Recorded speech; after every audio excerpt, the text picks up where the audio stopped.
How to enable quiet mode on Instagram. Let's get started.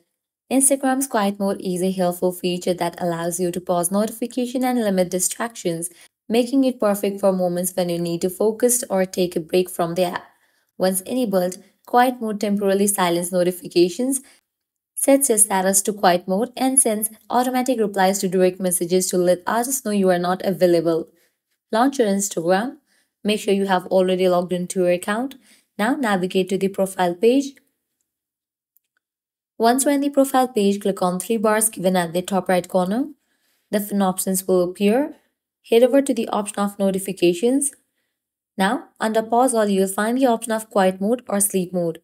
Click on that option. Now enable for the option of sleep mode. Now you can customize the time period, likewise days. First up, let's select the day. Just click on the days in which you want to enable this sleep mode. Likewise, now select the time duration. First up, you can select the start time, then end time. After you do that, you can click on save. Now, Instagram will suppress notification and people who send you direct messages will receive an automatic response informing them that you are in quiet mode during these periods.